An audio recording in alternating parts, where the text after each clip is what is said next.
I didn't bring an umbrella. I didn't even think to check the weather. I was too excited. That morning, I woke up before the sun, already dressed before the alarm even rang. My son had messaged last night. "She's being admitted at 7 a.m., Mom. It's finally happening." I smiled when I read it. I'd been waiting 9 months for this moment. My first grandchild. My heart was full of hope, full of pictures I hadn't yet taken, lullabies I hadn't yet sung, little sweaters I'd been knitting quietly at home when no one asked me to. I didn't want to overstep. I just wanted to be there when he arrived. Just to see him. To hold him for even a minute. I baked muffins. I wrapped the little blue blanket I made with my own hands. I even picked some flowers from the garden. I wanted to bring warmth, a mother's comfort to my daughter-in-law, even if we were never close. I took the early bus to the hospital, got there around 8:30 a.m. The rain had already started to fall lightly, but I didn't care. My heart was racing. I rushed into the lobby with the bag of gifts and asked the receptionist. "My daughter-in-law is giving birth today. Her name's Camila. My son's Lucas. Can I please go up to see them?" The woman smiled, checked the records, then frowned. "I'm sorry. You're not listed as an approved visitor. Only one support person is allowed upstairs right now. And it says here, no other visitors." I blinked. I tried to stay calm. "Could you just call the room? Tell them I'm downstairs? I won't go up. I just want them to know I'm here." She hesitated, then dialed. She spoke softly into the phone. After a few seconds, she looked up at me. She said she's not ready for visitors. That's when I first felt the cold, not from the rain, but inside my chest. A strange emptiness. I nodded, backed away, and sat down on a bench in the corner of the lobby. I waited. 1 hour. 2 hours. I called Lucas. No answer. I texted him. "I'm downstairs. I brought muffins. I just want to see you and the baby, even from afar." No reply. At 11:15 a.m., a nurse walked through the main doors. Her eyes caught mine. She hesitated, then passed by. But I heard her whisper to another staff member near the desk. "She's still sitting there? Poor thing." I heard the wife say, "Let her wait outside. She always makes things about her." I froze. That's what she thought of me? The woman I cooked for during her morning sickness. The one who I gave my mother's earrings to on their wedding day. The one I never argued with, never pushed, always tried to support quietly from the side. I didn't want to make anything about me. I just wanted to meet my grandson. It started raining harder outside. The receptionist politely told me the seating area was needed for another group. I stepped out with my bag and stood beneath a small ledge near the hospital wall. My shoes were soaked within minutes. A family walked by with balloons and flowers. They smiled. They looked so happy. And I stood there, just waiting for someone to text me back. I remember staring at my phone screen so long. The battery finally gave up and turned black. I waited 3 hours outside that hospital. 3 hours in the rain. No one came down. No one called me. No one even asked if I got home safely. And for the first time in a long time, I realized something I never dared say aloud. They didn't forget me. They just didn't want me. When I finally got home, dripping and shaking, I put the flowers in the sink. The muffins were ruined. The baby blanket, now wet and cold, sat limp in my lap. And I cried. Not loudly. Just quietly, like an old wound breaking open again. The kind of cry where you press your hands against your face so the silence doesn't feel too heavy. They had a new family now. A complete one, it seems. And I was not part of it. But what they didn't know is that I still had the keys to everything they stood on. And I was about to remember that. I didn't sleep that night. My blanket was still wet from the rain. I didn't have the energy to dry it. I just sat on the edge of my bed, staring at the small photo frame on my nightstand. A picture of Lucas when he was just a baby, sleeping in my arms. He used to fit perfectly on my chest. I remember how he would stop crying the moment I whispered his name. "Lucas, 8. Mommy's here." Now, his phone had been off for 24 hours. The next morning, I didn't make coffee. I didn't open the curtains. My hands were still cold, but not from the rain anymore. From the silence. The kind of silence that feels like a door shutting in your heart. Then I saw it. On my phone. A photo. Lucas had posted it. Camila was in the hospital bed, smiling. Her makeup was perfect, not a hair out of place. She held the baby like he was a trophy, high, proud, staged. Lucas stood beside her, one hand on her shoulder, one on the newborn. The caption read, "Welcome to the world, Raphael." Our little family is now complete. Blue heart. I stared at that word. Complete. I zoomed in on the background, hoping. Maybe I was there in the corner. Maybe they took a photo of me and I didn't notice. No. There was no me. Not in the photo. Not in the caption. Not in their idea of family. I refreshed the post. 50 likes. Dozens of comments. So beautiful. You guys are such amazing parents already. He's perfect. What a blessed little family. I wasn't angry. I was invisible. Still, I wanted to give them one last chance. I swallowed my pride, wiped my tears, and typed a message. I saw the post. Raphael is beautiful. Can I come visit soon? Just for 5 minutes. I'll stay outside if it's easier. I just want to see him. No reply. I waited an hour. Then 2. Then a new message came. But it wasn't from Lucas. It was from Camila. Short. Cold. Sharp like glass. Hi. Lucas is resting. I just wanted to say, it's probably best to give us some space right now. It's a very emotional time, and we don't want any stress. Hope you understand. No, thank you. No, maybe later. No, we love you. Just a lock. A line. I tried to be understanding. I typed. Of course. Take your time. I'll wait. But then, I made a mistake. I scrolled down. Camila had posted a story. It was a video. Of Raphael. Of Lucas feeding him for the first time. I could hear giggling in the background.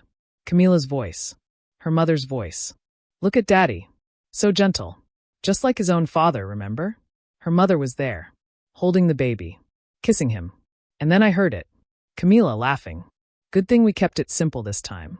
I told Lucas, no outsiders. It's just better this way. Her mom agreed. Yes, no need for drama. You only need people who bring peace. Not old guilt. I dropped the phone. Not by accident. I let it fall. Because in that moment, I finally heard them for who they truly were. Not just distant. Not just stressed. They had chosen to cut me out. And it wasn't a mistake. It was a plan. I sat in silence again. Not crying this time. I was thinking. I was remembering. Remembering how I paid the down payment on their house when Lucas got married. How they said, "You're the reason we have a home." Remembering how Camila once lost her job and I quietly helped pay their electricity bill. No one asked me, I just did it. Remembering how I skipped my own medication for 2 months to afford Raphael's nursery furniture. All bought from my retirement fund. I never told them. Because I didn't do it for credit. I did it because I love my family. But they had drawn a circle. And I was no longer inside it. I stood up. My knees ached, but I didn't care. I walked to the closet, pulled out the black file folder where I kept all my papers. Property titles. Bank account documents. Power of attorney. Copies of the will. I flipped to the last page. Lucas and Camila's names were there. Listed clearly as beneficiaries. Access holders. Automatic transfer upon death. I stared at it for a long time. Then I closed the folder. And made my first call. Not to Lucas. Not to Camila. To someone who had never failed to answer. My lawyer. I told myself I wouldn't go. After Camila's message, after her voice in that video saying, "It's just better this way." I promised myself I wouldn't go back to that hospital. But my heart, it didn't listen. It was almost like my feet moved on their own. I kept thinking. Maybe it was all a misunderstanding. Maybe Lucas didn't know she messaged me like that. Maybe he'll come down if he just sees me waiting. So I baked a new batch of muffins. Not for Camila this time. For the nurses. For the staff. I thought, if I can't be close, maybe someone kind will carry my love into that room for me. I dressed in my nicest coat, brushed my hair back, and walked with my slow steps to the hospital again. It was sunny this time, but cold. The kind of cold that doesn't sting the skin, it goes straight to your bones. When I reached the front desk, the same receptionist from 2 days ago saw me. Her smile faded. Her fingers hovered over the keyboard. I gently placed the muffins on the desk. "I'm not here to go upstairs," I said. "I just want to wait outside. That's all." She hesitated, then nodded slowly. "You can sit near the west side garden. There's a glass window there. Sometimes the families wave down to their guests." I smiled and thanked her. My knees ached as I made my way around the building, where a small seating area was set up near the long row of windows. I sat on the farthest bench, near a planter box filled with dry flowers. And I waited. Every few minutes, I looked up, hoping to catch a glimpse of Lucas. Or maybe a nurse holding the baby. or even Camila walking by with Raphael. But for a long time, the window stayed empty. Then, just before noon, I saw them. Lucas, standing by the glass, holding Raphael gently in his arms. Camila walked in, laughing at something. Her mother followed, fixing her hair, carrying a bunch of blue balloons. They weren't looking down, just at each other. They were posing. One of the nurses held up a phone and started taking pictures. Family photos. I stood up, walked closer to the edge of the window, and just watched. I didn't knock. I didn't wave. I just stood there with my hands tucked into my sleeves and my heart breaking with every click of that camera. At one point, Lucas lifted Raphael a little higher, smiling proudly. Camila leaned in, kissed the baby's forehead. I saw Camila's mother put her arm around Lucas. He didn't pull away. They looked happy, like a complete family. And again, I wasn't in the picture. I was just a reflection in the glass. Faint. Fading. I stepped back and sat down again. Some kids were playing on the hospital lawn nearby. One of them ran over and waved at the window, laughing. The nurse waved back. Camila waved too. Not at me. Not even a glance. And that's when I noticed something strange. Another woman, maybe in her 40s, walked by and stood at the glass too. She waved, smiled. Camila's mother waved back at her. They knew each other. But me? Nothing. I looked down at the muffins in my bag. Still warm. Still untouched. I thought of the baby blanket I had folded so carefully. It was still sitting at home on my kitchen table. No one asked for it. No one even remembered I'd made it. That's when I realized. They didn't forget me. They had replaced me. Camila's mother now stood where I once stood. She was grandma now. She got the first kiss. The first smile. The first photo. And me? I was just the one who paid for the nursery. Who bought the crib. Who loaned them money when they couldn't afford the baby stroller. But in the pictures, in their version of family, I didn't exist. I stayed there for over 3 hours. Not because I thought they'd finally notice me, but because I couldn't make myself walk away. Not yet. I was hoping for anything. A look. A wave. A text. But nothing came. By the time the sun started going down, the shadows of the window stretched across the pavement, long and cold. I stood up slowly, knees stiff from sitting too long. Before I left, I placed the muffins gently on the bench. Maybe a nurse would find them. Maybe they'd go to someone who still had kindness in their heart. I didn't want to bring them back home. I couldn't. Because this time, the muffins weren't just muffins. They were the last bit of hope I had left. Hope that maybe I still mattered to them. Hope that maybe, just maybe, they still saw me as family. But now I knew the truth. I was never going to be part of their picture again. And that meant it was time for me to start drawing a new picture of my own. A picture where I decide who gets to stay in the frame. Because love isn't just about giving. It's also about knowing when it's finally time to stop waiting at a window that never opens. I didn't sleep again. It had been 3 days since Raphael was born, and I still hadn't held him. I hadn't even been allowed near him. Not once. I sat on my couch, the same spot I had nursed Lucas in when he was a baby. I stared at the same wall where I used to hang his baby drawings. I still had his height marked in pencil on the door frame near the kitchen. This house raised him. This love raised him. Me. But now, I couldn't understand what had gone wrong. When had I become the outsider? I picked up my phone. I had written the message 100 times. Deleted it. Rewrote it. At first, I tried being calm. Lucas, I know Camila must be tired, but I just want to see my grandson. I don't need to hold him. Just a few minutes. Then I got desperate. Please. I've waited outside the hospital 2 days in a row. Don't let this be how I meet him. Then I got quiet again. Are you mad at me? Did I do something wrong? But none of those messages felt right. So I took a breath and wrote the truth. Why are you letting her do this to me? It was the first time I put it into words. That he was allowing it. That he had a choice. And he wasn't choosing me. I stared at the message for a full minute before hitting send. Then I waited. And waited. The little gray circle next to the message turned blue. He had read it. But he didn't reply. Not even a word. Not even a typing bubble. Just silence. That kind of silence feels heavier than any scream. Because when someone screams at you, at least they're still connected. But silence? It's like you never existed. My chest tightened. My hands began to shake. I stood up and walked toward the mirror in the hallway. I looked at myself. Wrinkles deeper than I remembered. Eyes tired. Shoulders slumped. Hair a little thinner than last year. Was I really that hard to love? I touched my reflection gently, then whispered something I hadn't said out loud in years. You were a good mother. Because I needed to hear it, even if it came from my own voice. Lucas used to run to me when he had nightmares. He used to cry when I left for work.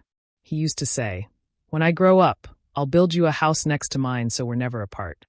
Now I was outside his life completely. Just someone he left on read. I walked back to the couch and picked up the little blue baby blanket I had knitted. I folded it again, slower this time, pressing my hands against the stitches like they could somehow carry my love forward. That blanket had no home now. Just like me. The next morning, I tried again. One last time. I texted, "Lucas, please. I'm not trying to make things difficult. I just want to understand what I did. Why you're letting me feel so unwanted." No answer. Then an hour later, Camila posted another photo. This time, it wasn't from the hospital. They were home. Smiling. Standing in front of the house I helped pay for. Lucas held Raphael.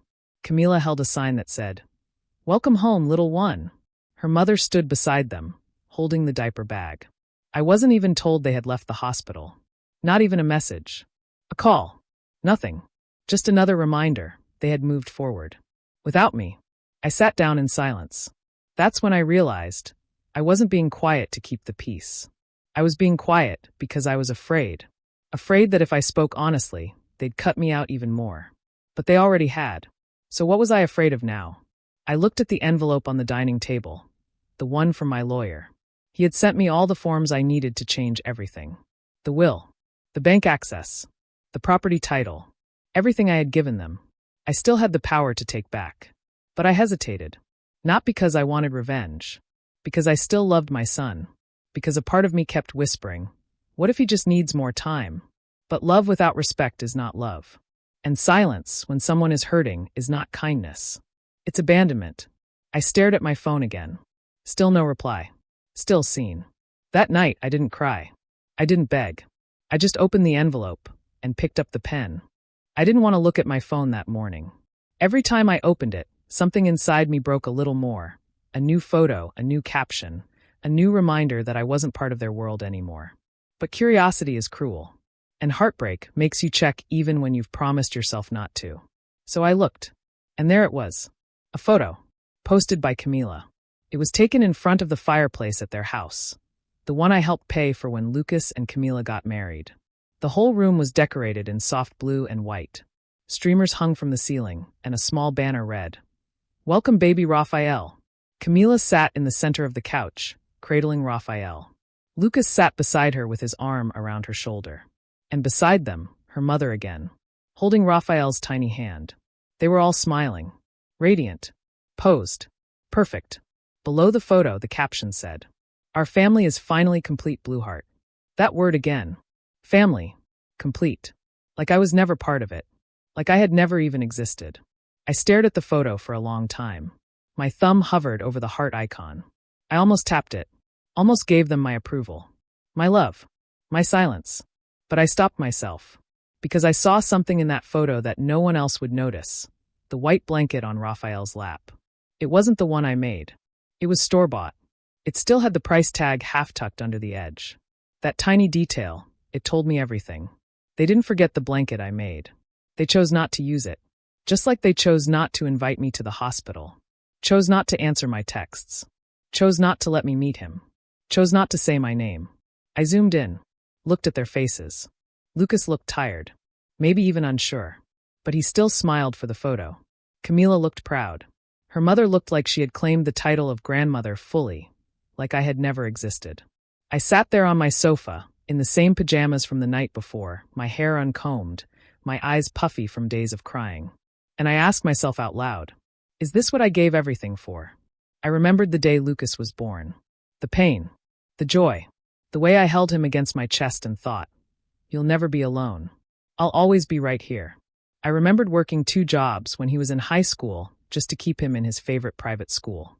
I remembered selling my mother's gold necklace to pay for his first car, so he could get to college on time. And now I wasn't even worth a phone call. Not even a seat in the photo. I scrolled through the comments. You all look amazing. So happy for your beautiful little family. Camila, you're glowing. And your mom is the best. Her mom. Her mom. Her mom. Nobody even asked where his mom was. Because I didn't exist to them. That's when something inside me changed. The sadness didn't go away, but it turned into something else. Clarity. I wasn't the one who walked away. I wasn't the one who shut the door. I was the one who stood in the rain, who waited in the cold, who knocked gently and was told, not today. I had done everything a mother could. And now, I was done begging for love I had already earned. I picked up the baby blanket again, the one I knitted while praying for a safe delivery, the one I imagined would be wrapped around my grandson the first time I held him. I folded it slowly, carefully, and I placed it back in the wooden chest where I kept all of Lucas's baby things. His old pacifier, his first shoes, a crayon drawing of the two of us under a big yellow sun. I looked at the photo once more, the one Camila posted. Then I whispered, "If that's your family now, then I hope you stay warm in that store-bought blanket." I turned off my phone, and I turned toward the table where the legal documents still sat, waiting. The will, the property titles, the joint accounts. I reached for the pen, because if I wasn't in their picture, they didn't need to be in mine either. I don't know why I did it. Maybe I still had hope. Maybe some part of me believed this was all just a misunderstanding, a mistake that would clear up with a single phone call. It had been almost a week since Raphael was born. I still hadn't held him, still hadn't touched his tiny fingers, still hadn't heard his cry or smelled that new baby scent every mother and grandmother dreams of. And despite everything, the ignored texts, the photos that erased me, the silence from my son, my heart kept whispering the same thing. Call one more time. So I did. I picked up the phone, my hand shaking, and dialed the number for the hospital maternity department. I didn't expect much, but I had to try. A young woman answered, cheerful and professional. "Hello, St. Helena Maternity Center. How can I help you today?" I took a breath. "Hi, I'm the paternal grandmother of a newborn admitted earlier this week. His name is Raphael. The mother is Camila Diaz. The father is Lucas. I was just wondering if I could possibly visit or leave something at the desk for the baby." There was a pause, typing sounds. Then the nurse gently said, "I'm sorry, ma'am. I can't give visitor details unless you're on the approved list. Do you happen to know if you've been added by the patient?" I swallowed hard. "No, but I'm the baby's grandmother. I brought muffins the other day. The receptionist said I could sit by the window. I waited there for hours. Maybe someone saw me." Another pause. She lowered her voice. "Yes, I remember now. You were sitting outside. I saw you from the second floor. You were wearing a gray coat, right?" I felt a flicker of warmth. "Yes, that was me." The nurse went quiet again. Then she said the words I wasn't prepared for, even though I thought I was. "Ma'am, I remember asking the patient if you'd be allowed to visit. She said no. She was very clear. She only listed one emergency contact, her husband. No one else." I didn't respond at first. I didn't know what to say. The nurse hesitated. "I'm really sorry. We just follow the instructions they give us. I can tell you care. But there's nothing I can do unless the family approves it." I nodded, even though she couldn't see me. "No, it's okay. Thank you for telling me. At least now I know." We ended the call. I stared at the phone for a long time after that. Not in anger, just in disbelief. Not only had Camila refused to see me, she had told them ahead of time that I wasn't welcome. She had planned for me to be left out. Not even a chance to drop off a gift. Not a window visit. Not a moment of kindness. Nothing. I thought of all the times I had been patient with her. All the times I had smiled even when she was distant or cold or careless with her words. I had made excuses for her. She's young. She's adjusting to marriage. She'll warm up after the baby is born. But no, she didn't warm up. She froze me out completely. And Lucas? He didn't stop her. He watched her do it and said nothing. Let it happen. I stood up from the couch and walked over to the kitchen, needing something to keep my hands busy. I started washing dishes that were already clean. It's what I did when I was hurting, kept moving. But the hurt stayed. It clung to me like cold water. As I rinsed out the last cup, I looked up at the small magnet board on my fridge. There was a card pinned there, a faded piece of paper I had saved from the day Lucas graduated college. It said, "To the best mom in the world, I couldn't have done it without you. One day I'll make you proud." I touched the paper gently, and I whispered, "You already did, baby. Just not anymore." I knew what I had to do next. Not because I wanted revenge, Not because I wanted to hurt anyone, but because I finally saw what was true. They didn't want me. Not as a mother. Not as a grandmother. Not even as a person. They had cut me out with intention, like pruning a branch they didn't think they needed anymore. But what they forgot was, I was the one who planted the tree. I was the root beneath everything they stood on. And I still held the documents. The house. The accounts. The will. I dried my hands, walked back to the dining table, opened the folder from my lawyer. And this time, I didn't just hold the pen. I started signing. I wasn't there to spy. I wasn't even planning to go. But sometimes life places you exactly where you're meant to be, even if it hurts. It had been 8 days since Raphael was born. I still hadn't seen him. I had already signed the first few pages from the lawyer's envelope. The house title transfer was in process. I had changed the passwords on both joint accounts. I had removed Lucas and Camila from my emergency contact form at the bank. But still a part of me waited. Waited for an apology. A phone call. Even a knock on the door. Anything that would make me stop the paperwork. But nothing came. That morning, I decided to go to the pharmacy near the hospital. I was out of heart medication, and I didn't want to wait until the weekend. It was a short walk from my apartment, and honestly, I thought it might help clear my mind. I was walking back to the bus stop with a small paper bag in hand when I saw a car pulling into the parking lot across the street. It was theirs. Camila's silver SUV. She parked near the back of the hospital lot, a quiet corner by the side entrance. I slowed down, watching from behind a short wall near the sidewalk. I wasn't hiding. I was just stunned. Lucas got out of the passenger side. He looked tired, distracted. He held a baby carrier with one hand and shielded Raphael's face from the sun. Camila got out next. Hair done perfectly. Makeup fresh. Designer diaper bag slung over one shoulder. Her mother was in the back seat. All three of them began walking toward the side doors, chatting like it was a normal sunny day. And then it happened. Camila turned to her mother and said, loud enough for me to hear from where I stood, "Hopefully we don't see her again. Last time she was just sitting outside like a ghost."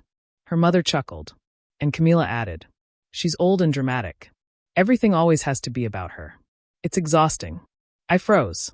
Not because it surprised me, but because it confirmed everything I was too scared to admit. Lucas didn't say a word. He just kept walking. Didn't stop her. Didn't defend me. Didn't even look guilty. They disappeared through the hospital doors like nothing had happened.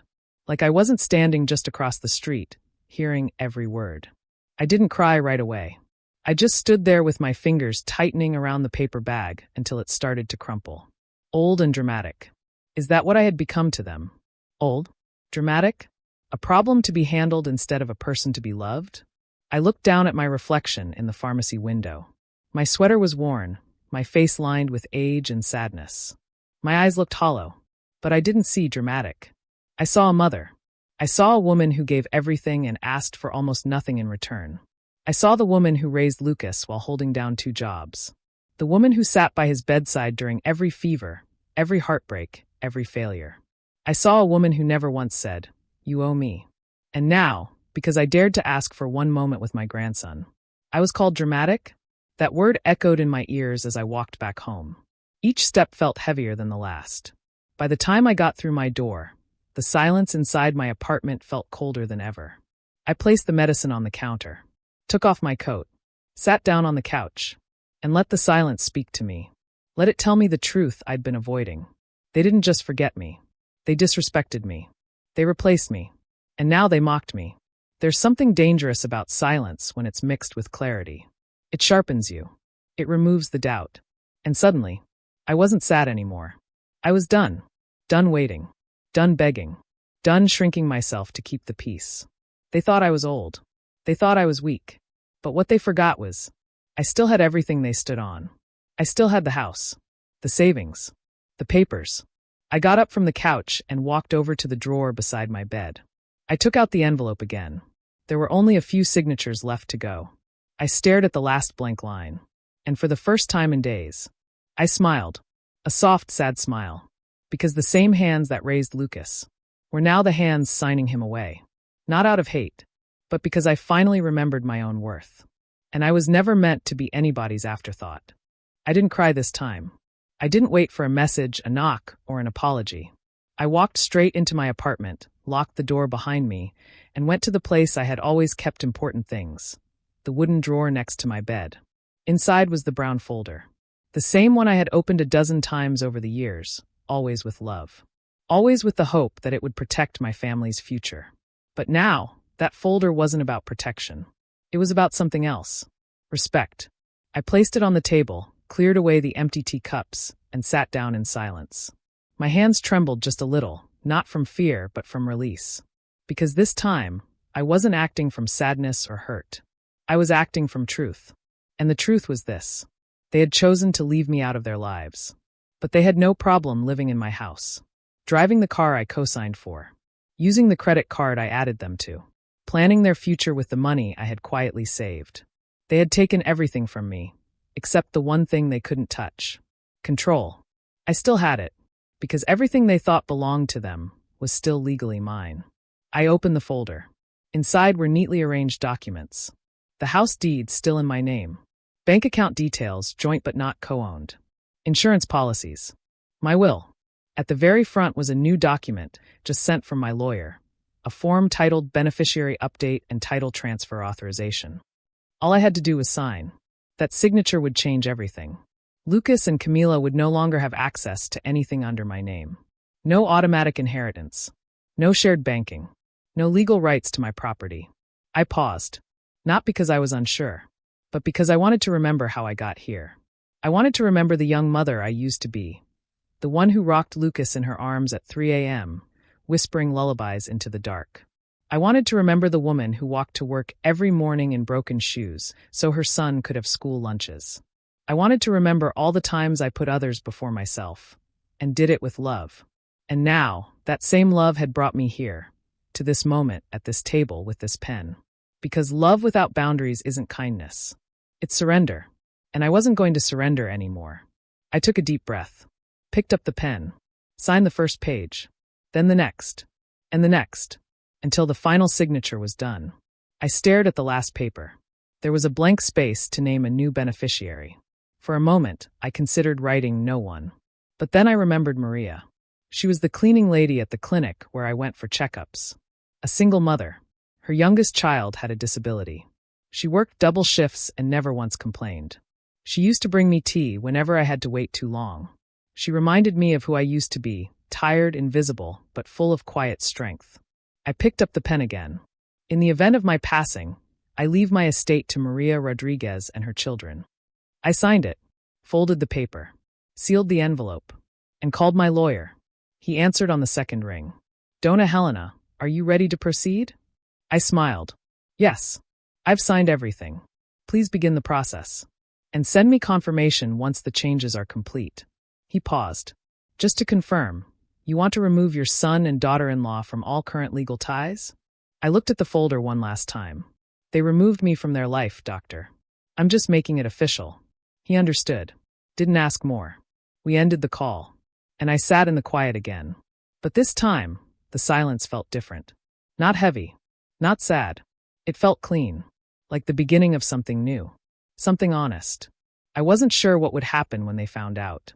I didn't know if they'd call me screaming or come knocking or pretend like nothing changed. But none of that mattered now. Because I had done what needed to be done. Not to punish them, but to protect myself. To remind them, and myself, that I wasn't invisible. I was the reason they stood where they stood. And now that foundation? It was gone. Not out of hate, but out of love for the woman I used to be, and the one I was becoming again. Sometimes power doesn't look like shouting. Sometimes power looks like a quiet woman sitting at her table with a pen, changing everything. After I signed those papers, something in me shifted. I didn't feel weak anymore. I didn't feel forgotten. I felt steady, clear. I made tea that morning, not to offer someone else, but for myself. The house was silent, but the silence didn't hurt. Not anymore. I knew the truth now. They thought I was just a tired, lonely grandmother with a soft heart and no spine. They thought I would keep giving, keep waiting, keep begging to be seen. But what they forgot was who built the life they were living. That house, the one they posted their family photo in front of, it was mine. Not symbolically, not emotionally, legally, on paper, in my name. When Lucas and Camila got married, they were too young to afford anything big. They wanted a new beginning, a dream home. And I wanted to help. So I used my savings, nearly everything I had, to make the down payment. The mortgage stayed in my name so they could get a lower interest rate. They always said, "One day we'll switch it over, Mom. We'll pay you back." But they never did. They never even asked me to transfer it. They just kept living there like it was already theirs. That car Lucas drives? Also mine. I bought it after he lost his job 2 years ago. He was embarrassed, ashamed to ask for help. So I went to the dealership, signed the lease, and gave him the keys. Camila's car? Same thing. They used my credit, and I paid the monthly insurance quietly, never once complaining. Because I loved them. Because I trusted them. Because I believed love would protect me. But love, without respect, is just debt. And now it was time to collect. I called the bank, asked to remove their names from all my linked accounts. The lady on the phone hesitated. "Are you sure you want to cancel their cards, Dona Helena?" "Yes," I said calmly. "They'll figure it out. They're a complete family now, remember?" She didn't ask more. I emailed the car lease company next, asking to freeze Lucas's access and begin transfer steps. They said they'd contact him for a return schedule. I asked the utilities to stop billing through my account. I canceled the auto-pay on their phone plans. Each step I took lifted something off my chest. Because I wasn't being cruel. I was just stepping out. If they could cut me out of their lives so easily, if they could walk past me in a hospital parking lot and call me old and dramatic, then they didn't deserve to live on what I had built. They wanted independence. Now they had it. And for the first time in years, so did I. Later that evening, I got a notification. Lucas had tried to use the credit card I gave him. It declined. I waited. And sure enough, my phone rang. His name flashed on the screen. Lucas. I stared at it for a moment, then answered calmly. "Hello." His voice was sharp. "Mom, did you cancel my card?" I didn't raise my voice. I didn't cry. "Yes, Lucas. I did." Silence. Then, "Why would you do that without telling me?" I wanted to laugh. "Without telling you? The same way you left me outside the hospital? The same way you let her block me from seeing my grandson?" But I didn't say any of that. I just said, "Because I finally realized you don't see me as family anymore. You only see me as a service." He got quiet again. "That's not fair." I smiled sadly. "You're right. None of this has been." And I ended the call. No yelling. No drama. Just peace. A few minutes later, I turned off my phone.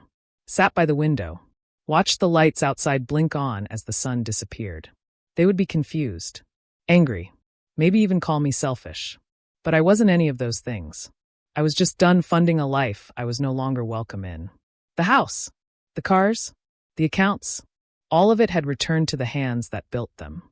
Mine. And I wasn't sorry. Not anymore. After the call with Lucas, I thought I would feel guilty. I didn't.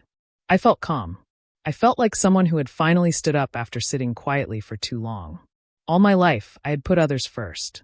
I kept peace in the family by staying silent, forgiving quickly, and always saying, "It's okay." Even when it wasn't. But this time, I wasn't going to pretend anymore. Because being kind doesn't mean being used. And being a mother doesn't mean being stepped on. The next morning, I made a list, not with anger, but with clarity. A list of every account, every detail, every place where Lucas or Camila had access to my life. And I began closing every single door they had left open. First, I walked into the bank. The lady behind the desk recognized me. Her name was Patricia. She used to greet me by name. But that morning, when she pulled up my profile, her face changed. "Oh, you still have 2 authorized users on your primary account," she said. I nodded. "Yes. I want both of them removed immediately." She hesitated. "Are they family?" I paused, then shook my head. "Not anymore." She didn't ask more. Within 15 minutes, both Lucas and Camila were removed. Their cards were canceled. Their access to my retirement savings gone. No warning. No second chances. They had removed me from their life emotionally. I was just doing the legal part. Next, I went home, opened the black folder again, and pulled out my will. The old one. The one that said, "All assets go equally to my son, Lucas Diaz, and his wife, Camila Diaz." I stared at that line for a long time. Then I took a red pen and crossed it out. I didn't rip the page. I didn't set it on fire like in a drama movie. I did something far more powerful. I rewrote it. This time carefully, thoughtfully. I wrote, "In the event of my death, I leave all assets, properties, and financial accounts to Maria Rodriguez and her children, whom I have witnessed live with dignity, gratitude, and love. That was it. Simple, but strong. Maria, the woman who once brought me tea when I was waiting at the clinic, who had 2 kids and no support, had more kindness in her smile than Camila ever had in all her years beside my son. Maria didn't expect anything from me, which is exactly why she deserved it. After signing the new will, I called my lawyer to confirm the update. He said he would file it by the next morning. Then he paused and asked, "Would you like us to notify your son legally when the changes are processed?"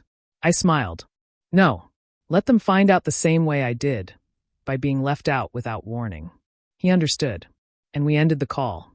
I sat by the window that evening, sipping my tea slowly. The sun was low, painting the sky a soft orange. For once, the silence in the room didn't feel like loneliness. It felt like power. Not the angry kind. The kind that comes when you finally take your life back. I looked around my home.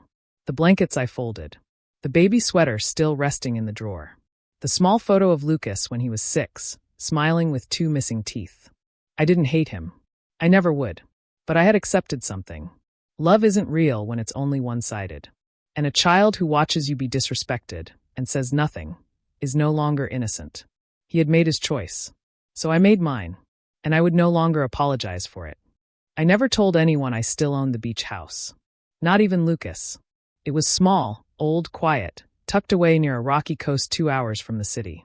My late husband bought it before Lucas was born, and we used to go there during the summers, back when family meant something real. After he passed away, I stopped visiting. The walls felt too quiet, but I never sold it. I kept it just the way it was. I paid the taxes. I paid the small maintenance fees. I had the roof fixed once. I even planted roses near the porch, even though no one ever saw them. I guess I just couldn't let it go. Until now. Because now, I finally knew who needed it more than me. And it wasn't Lucas. It wasn't Camila. It wasn't the people who locked me out of a hospital room and still slept soundly at night. It was someone else entirely. That morning, I took the train to the beach town. I hadn't been there in almost 12 years. The sea air hit me like a wave, sharp, salty reel. I closed my eyes and listened. The birds, the wind, the distant hum of waves. I walked slowly to the house. The paint had faded. The porch creaked. But it was still there, strong, standing just like me. When I opened the door, the scent of time rushed out.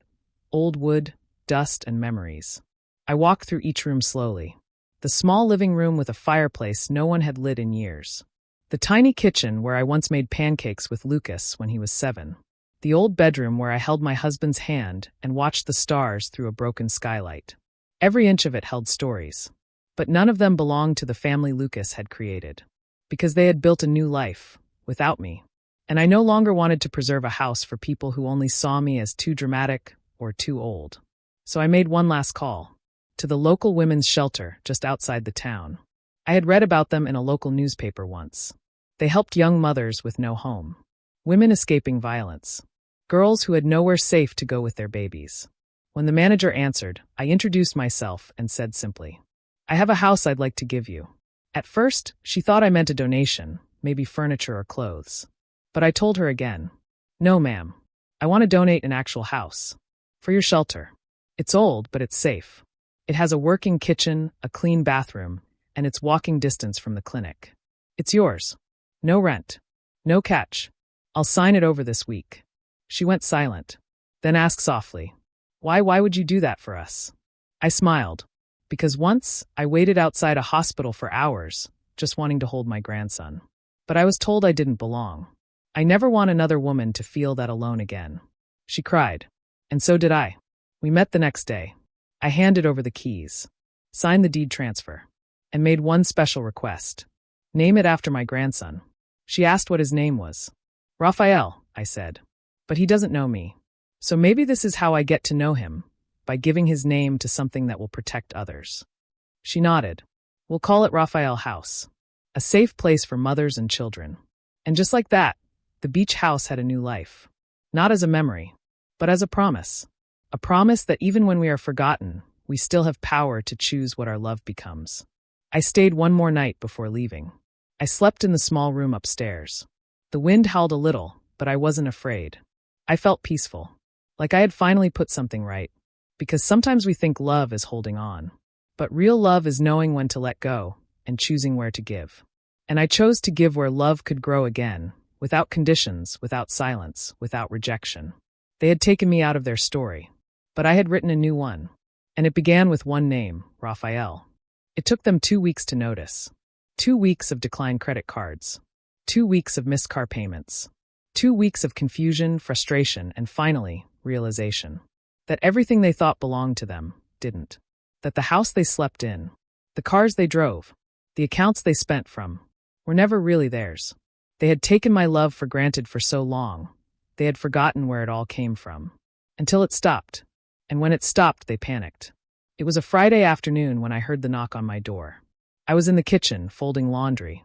Nothing fancy, just my soft towels, some shirts I had worn around the house, and the same old sweater I used to wear when Lucas was a baby. The knock was hard. Fast. Urgent. I already knew who it was. I didn't rush. I finished folding, then walked slowly to the door. When I opened it, they were both standing there. Lucas. Camila. Their faces looked nothing like the ones in those perfect Instagram photos. No matching smiles. No camera-ready poses. Just panic. And behind that panic, fear. Camila spoke first. "What is going on?" she asked. Her voice wasn't sweet. It wasn't kind. It was sharp. Demanding. "The cards are frozen. The car lease company called. The mortgage company is saying your name is back on everything. What did you do?" I didn't answer her. I looked at my son. His eyes searched mine like he was trying to find the version of me he remembered. The one who always said yes. The one who made him tea when he was sick. The one who would never, ever say no. But that version of me was gone. He finally spoke. "Mom, you didn't even tell me. You just did this behind our backs." I smiled softly. "Just like you left me outside the hospital without telling me." He blinked. Camila folded her arms. "This is insane. We just had a baby. And now you want to ruin our life." I didn't flinch. "No. I just stopped funding it." Silence. Lucas stepped forward. "Why now? Why all of a sudden?" I tilted my head gently. "It wasn't sudden, Lucas. I waited. I waited at the hospital. I waited outside in the rain.